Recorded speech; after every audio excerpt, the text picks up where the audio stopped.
He led the horse off the auction grounds as the morning thinned into pale light, the gravel crunching under hooves that barely trusted themselves. The truck waited like a confession at the edge of the lot, dented, faithful, unremarkable. He paused there, hand on the lead, feeling the small resistance of a life that did not want to believe him yet. The horse smelled of dust and old fear, a dry sweetness underneath, as if hope had once been stored there and forgotten. He breathed slow, letting the day catch up, letting the choice settle into his bones. The drive home unfolded in silence, broken only by the rhythm of tires and the low huff of the animal behind him. He kept the mirror angled just so, watching the rise and fall of ribs, counting breaths like promises. Field slid past, winter-bitten and honest, the color tin. He thought of the ring no longer warming his finger, of the circle it had made his life, and wondered if circles could open without breaking. The horse shifted once, then steadied, learning the language of motion, teaching him patience by necessity. The ranch appeared as it always had, smaller than memory, larger than he deserved. Boards leaned where they had leaned for years, the barn roof a geography of repairs. He backed the trailer to the door and waited, listening. The horse did not move. He did not hurry it. Time, he was learning, could be offered like water rather than demanded like rent. When the horse finally stepped down, the sound was soft, almost apologetic, and it felt like an invitation. Inside the barn, the air was cooler, hay sharp and clean against the lingering smell of neglect. He spread a blanket with hands that shook less than they had an hour ago. He poured water, set feed, stepped back. The horse lowered his head but did not eat, eyes flicking to him. To the door, to the shadowed corners where danger might be waiting. He stayed near without crowding, a human shape practicing stillness. He realized then how rarely he had been still with anyone, how often he had mistaken motion for progress. Dusk gathered early, a bruise along the hills.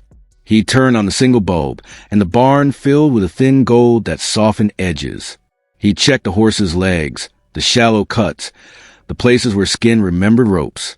He spoke once, not to instruct but to announce himself, and the sound surprised him with its gentleness. The horse flinched, then exhaled. That exhale felt like a hinge turning somewhere inside his chest. Night arrived without ceremony. He sat on an overturned bucket, listening to the barn settle, to the horse's breathing find a slower pattern. Hunger would come, he told himself. Trust would follow. He thought of nights when he had waited like this for someone who did not return, of how the waiting had carved him into a quieter man. The horse shifted again, nose afeed, stepped back. He did not correct it. He watched the lesson write itself. Later, when the moon climbed and the cold pressed closer, he fetched another blanket and laid it across the horse's back. The animal stood, accepting, and the simple permission undid him. His eyes burned. He pressed his thumb into the place where the ring had been, feeling the skin learn its new weight. Outside, the wind worried the eaves. Inside, something steadied. By morning, the horse had eaten a little. Not enough to celebrate. Enough to continue. He felt foolish for the relief that flooded him, for the way his shoulders dropped as if a debt had been forgiven. He cleaned the stall, measured feed, learned the map of the horse's scars. Each mark was a sentence, unfinished. He did not try to read them all at once. He worked. A neighbor drove past and slowed, curiosity flickering, but did not stop. He was glad for that. This was private work, not to be hurried by witnesses. He brushed the horse carefully, counting strokes, counting breaths again.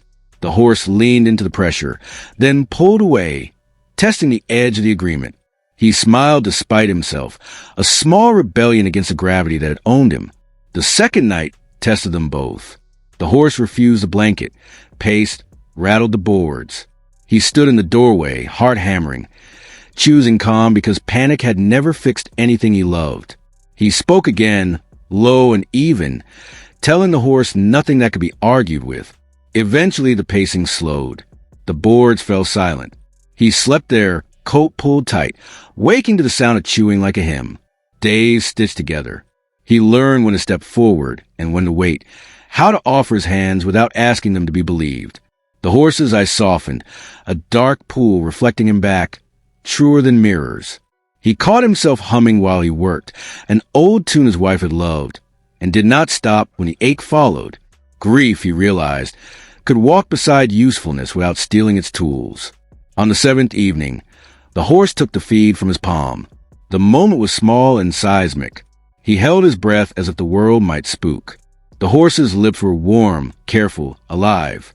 When it finished, it did not pull away. It stayed, close enough that he could feel the heat of it, the shared weather of two survivors. He laughed, a sound rusty and unguarded, and the horse lifted its head, curious. Thunder rolled far off, a promise or a warning. He led the horse into the open yard, rain beginning to freckle the dust. They stood together, both unsure, both unwilling to retreat. When the rain came hard, the horse stepped nearer, pressing its shoulder into him, and he understood the bargain had been struck. Not ownership, not rescue, companionship. The storm passed as storms do, leaving the world rinsed and brighter. He leaned against the fence, the horse beside him, and felt the quiet click of a future aligning. The ring was gone. The circle remained. He knew then he would not turn back. Not tomorrow. Not when the work grew heavier. Not when memory tried to charge interest. He had brought a life home, and in the doing, crossed a line that could not be uncrossed. In the settling quiet, he felt a gate swing wide inside him, thrilling and terrifying, because commitment had returned, asking everything, offering meaning, and daring him to answer with his whole, newly awakened heart. Tonight, the days that followed did not announce themselves as important. They arrived quietly, one after another, dressed in chores and weather, asking only to be lived through. He rose before dawn now, not because he was disciplined, but because the barn pulled him awake. The horse would be standing when he arrived, not eager, not fearful, simply present, as if they had agreed to meet there each morning and neither wished to be late.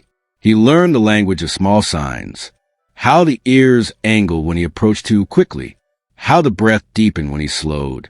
He learned that trust did not move in straight lines, that progress could vanish overnight and return without explanation. Some mornings a horse would not eat until he stepped back into the shadows. Other mornings it accepted his nearness, without comment. He took each version as it came, practicing a patience he had never needed when his life had been louder. There were moments when doubt crept in, thin and persuasive, when the feed bill felt heavier than the horse itself, when the weather turned raw, and his hands cracked and bled. He wondered if he had mistaken mercy for wisdom, if love, once again, was asking more than he could give. On those days he worked harder, not out of stubbornness, but because movement kept the questions from settling too deeply. The horse tested him in ways that felt deliberate. A sudden jerk of the lead, a refusal to enter the stall, a long stare that seemed to measure his sincerity. He answered each test the same way, by refusing to escalate. He breathed. He waited. He remembered how often he had wanted someone to wait for him when he could not explain his fear. The horse, sensing something like recognition, would eventually soften, the tension easing like a knot released. One afternoon, while brushing the dust from the horse's flank, he noticed the scars more clearly. Old burns, rope marks layered over each other like bad decisions. His hands slowed, reverent, as if he were touching history. He felt a flash of anger, sharp and unfamiliar, directed at no one and everyone. It passed, leaving resolve in its place. Whatever had happened before would not be repeated here. This place would be different, because he was different. He spoke more now, not to fill silence, but to honor it. He narrated his movements, offered weather forecasts, shared fragments of memory that surprised him by surfacing. He told the horse about the ring, about the weight it carried, about how strange his hand felt without it. He did not expect understanding, only presence. The horse listened the way only animals can, without interruption, without judgment, absorbing tone more than words. At night, he dreamed less of loss and more of effort. He woke tired but satisfied, as if his days were finally earning their sleep. The barn became warmer, not in temperature, but in intention. He repaired what he could, patched what he couldn't, accepted the limits of his skill without shame. The horse watched him work, head tilted, eyes tracking each movement, as if memorizing him. A week in, the horse stumbled in the yard, a misstep that sent a jolt of fear through them both. He moved instinctively, steadying the animal, feeling the sudden weight lean into him. For a breathless second they balanced there, two bodies negotiating gravity. When the horse regained its footing, it did not pull away. It stayed pressed against him, trembling. He wrapped an arm around its neck, the gesture unplanned, necessary. The horse stilled. Something passed between them, unspoken and irreversible. Word traveled the way it always does in small places, carried on errands and curiosity. A woman from down the road stopped by with apples she said were extra. A boy lingered at the fence, pretending to tie his shoe, watching the horse with open longing. He acknowledged him with nods and brief smiles, protective of the quiet he had built, yet aware that isolation was no longer the point. The horse seemed to notice the visitors too, lifting its head, alert but calm, as if learning that the world extended beyond fear. Resistance returned on the 12th day. The horse refused to leave the stall, muscles locked, eyes wide. He felt the old frustration flare, the urge to force progress, to prove something. He stepped back, ashamed of the impulse. He sat on the floor, dust seeping into his clothes, and waited. Minutes stretched, his legs cramped. He stayed. Eventually the horse took one step, then another, tentative, choosing him over panic. He closed his eyes, overwhelmed by the trust implied in that simple motion. That evening, rain fell again, softer this time. He led the horse out anyway, letting the water beat on their skin. The air smelled clean, forgiving. He realized he had stopped counting days. Time had shifted, becoming less an enemy and more companion. He no longer measured his worth by what he had lost, but by what he was sustaining. As darkness gathered, he leaned on the fence, the horse beside him, both watching the sky dim. The horse lowered its head and rested it briefly against his shoulder. The contact was light, almost accidental, but it sent a shock through him that felt like joy. He did not move. He did not breathe. He let the moment claim him. In that quiet, he understood the change that had taken root. He was no longer rescuing a horse. He was building a relationship that asked him to be present, to be patient, to be whole. The work ahead would be harder than anything he had imagined. It would demand consistency, humility, endurance. But as the horse stood with him, unafraid, trusting, he felt a surge of certainty that bordered on awe. Whatever this was becoming, whatever it would cost, he knew he would see it through, because the bond forming here was no longer fragile. It was alive, growing stronger with each shared breath, and it had begun to reshape him from the inside out. Morning arrived wrapped in a thin mist, the kind that softened edges and made distance feel forgiving. He stood at the barn door longer than usual, coffee cooling in his hand, watching the horse breathe. The rise and fall was steadier now, deeper, as if the animal had learned that this place would hold it through the night. He felt an unexpected swell of pride, not sharp or boastful, but quiet, like a well-fitted coat. The horse noticed him before he moved. One ear turned, then the other, tracking him with a calm that still surprised him. There was no startle, no retreat, just awareness. He stepped inside and the horse shifted its weight, making room, an unconscious courtesy that landed in his chest with surprising force. Trust, he realized, often announced itself in small permissions. He began the morning routine without thinking. Water first, feed measured carefully, a pause to check the legs, the hooves, the places where weakness had once lived. The horse stood still for him now, accepting touch without bracing. Its skin was warmer, healthier. The dullness in its coat had begun to lift, replaced by a muted shine that caught the light when it turned its head. He brushed slowly, savoring the rhythm, the way repetition could become a kind of prayer.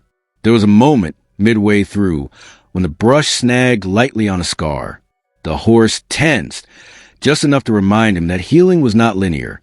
He stopped immediately, resting his hand flat against the animal's side, letting his palm communicate what words could not. The tension eased. He resumed, gentler, grateful for the correction. The horse exhaled, long and low, and the sound settled him more completely than sleep ever had. Outside, a truck passed on the road, tires hissing on damp gravel. Voices carried faintly, then faded. The world went on, indifferent and persistent. Inside the barn, Time felt suspended, held together by breath and intention. He realized he had not thought about the auction in days, had not replayed the moment of the ring sliding free. The memory had loosened its grip, replaced by the tangible reality in front of him. He decided, without ceremony, to try the halter again. He lifted it slowly, letting the horse see every movement. The horse watched, eyes alert but unafraid. When he raised the strap, the animal did not pull back. It lowered its head instead, an offering so unexpected it stole his breath. His hands trembled as he guided the halter into place. Careful, reverent, as if handling something sacred. When it was done, he stepped back, half expecting regret to flare. It didn't. They stood there, connected by a simple loop of leather and something far less visible. He gave the lead a gentle slack, inviting rather than directing. The horse took one step forward, then another. The sound of hooves on packed earth was solid, confident. His throat tightened. He followed, heart racing, as if they were crossing a threshold that could not be uncrossed. In the yard, the mist thinned, lifting to reveal a sky washed clean. The horse paused, testing the open space, then walked on. He stayed beside it, not ahead, not behind. They moved together, adjusting to each other's pace, discovering a shared rhythm. The fence line came and went. The old oak at the corner of the field stood witness, unchanged, as if acknowledging a familiar pattern returning to the land. At the far end of the yard, the horse stopped. It turned its head and looked at him fully, eyes deep and reflective. He met the gaze without flinching. For a long moment, neither moved. The world seemed to hold its breath. Then the horse nudged him gently, a soft pressure against his chest, curious and unguarded. He laughed, startled by the sound, and the horse flicked an ear. Pleased or amused, he couldn't tell. That simple exchange undid him. It wasn't dramatic. No one would have noticed from a distance. But it carried a weight that pressed tears to his eyes. He rested his forehead briefly against the horse's neck, breathing in warmth and hay and something that felt like belonging. The horse did not move away. Later, when he removed the halter, and the horse chose to stay close anyway, he felt the shape of the future sharpen. This was the moment he would remember when the work grew harder. This quiet morning, this unearned trust, this living proof that patience could invite miracles without demanding them. As the sun climbed higher, he leaned against the fence, the horse beside him, both watching light spill across the fields.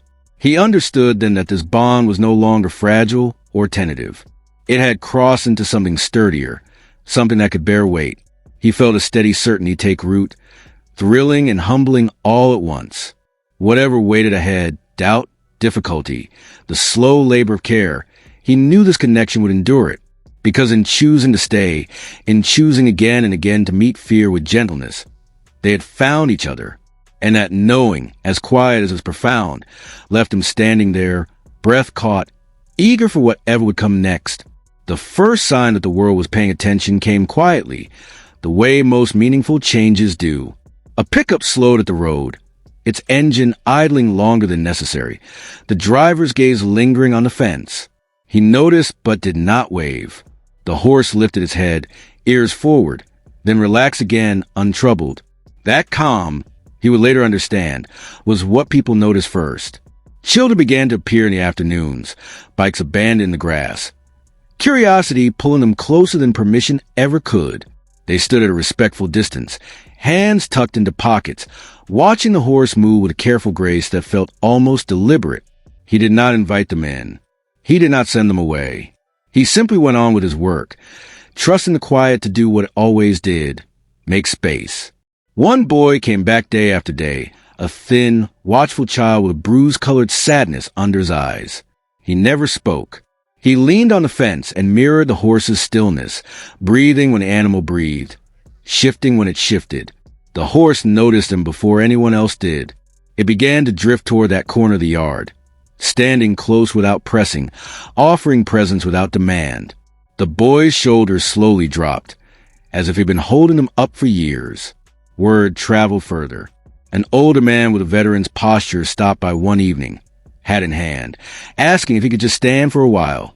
He did not explain himself. He did not need to. They stood together, watching the horse graze, the silence filled with things that did not require language. When the man finally left, his eyes were clearer, his steps lighter. He nodded once, a gesture heavy with gratitude, and drove away. The ranch began to change shape, not physically at first, but emotionally. It became a place where people lingered without obligation. A woman brought apples again, then carrots. Someone fixed a loose board without being asked. No one spoke of healing. No one named what was happening. They simply showed up, drawn by something they could not quite explain. He felt the shift before he understood it. The work no longer felt solitary. Even when he was alone with the horse, he sensed a widening circle, an invisible thread connecting moments, people, breaths.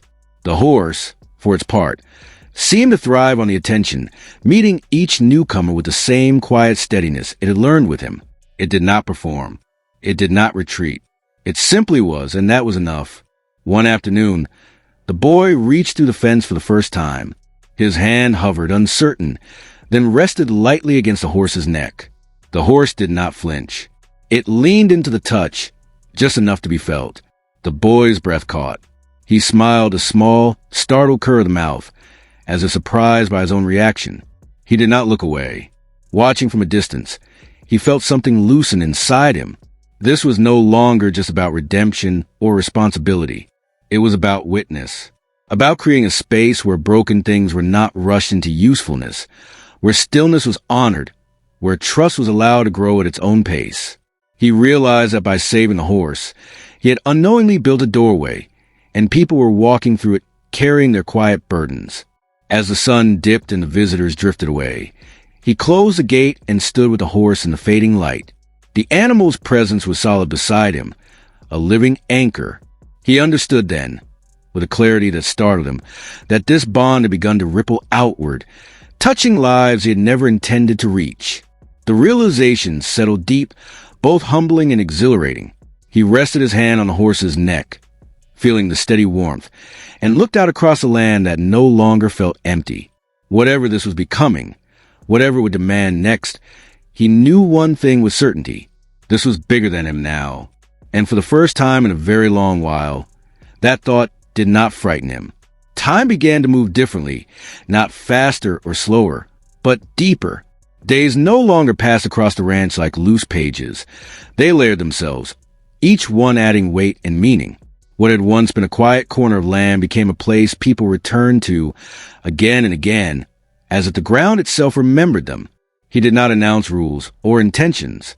He simply kept the gate unlocked. The horse grew stronger in ways that could not be measured by muscle alone. Its steps were surer, its eyes brighter, but more than that, it carried itself with a calm authority that drew people inward. Children brushed it under supervision, learning gentleness before confidence. Teenagers with anger baked into their silence shoveled stalls without complaint, the steady labor giving their hands something honest to do. Old men leaned on fences and spoke to no one in particular, letting stories rise and fall like breath. He watched all of it from the margins, careful not to center himself. This was not a project. It was a living thing, and living things resisted control. He repaired fences, built a wider shelter, learned how to stretch feed without stretching truth. At night, he sat on the porch with ledgers and worry, then closed them and trusted morning to bring answers it always seemed to find. The first real change came when the veteran returned, this time with another man beside him.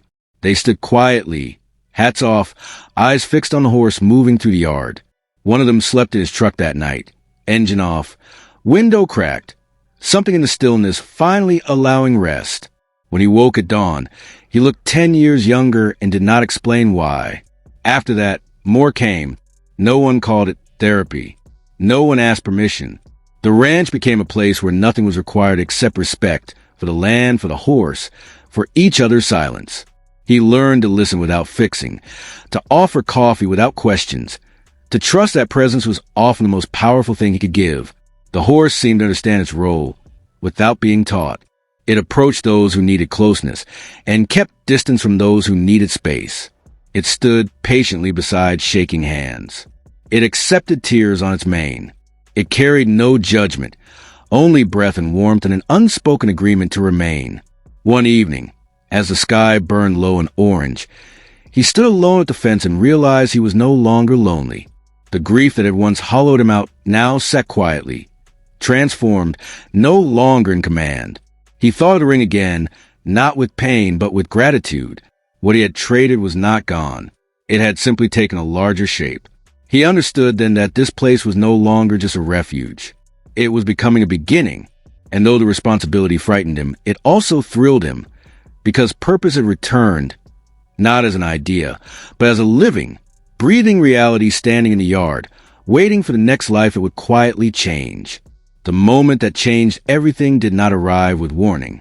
It slipped in on an ordinary afternoon, carried by a tired woman holding the hand of a small boy who refused to look up. The boy's shoulders were hunched, his gaze fixed on the ground, as if the world had taught him early not to expect kindness. She explained quietly that he had not spoken in over a year. Doctors had named it many things. None of the names had helped. He did not promise anything. He had learned better than that. He opened the gate and let them in.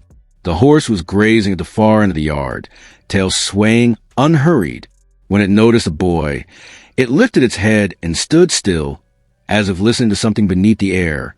The boy froze. His grip on his mother's hand tightened, then loosened. He took one tentative step forward, then stopped. No one urged him on. The world narrowed to breath and distance. Minutes passed. The horse did not move. It waited the way it always did, offering patience as a kind of shelter. The boy took another step, then another. Each one seemed to cost him something invisible but precious. When he reached the fence, he rested his forehead against the wood, eyes wide, lips parted as if words were hovering just out of reach.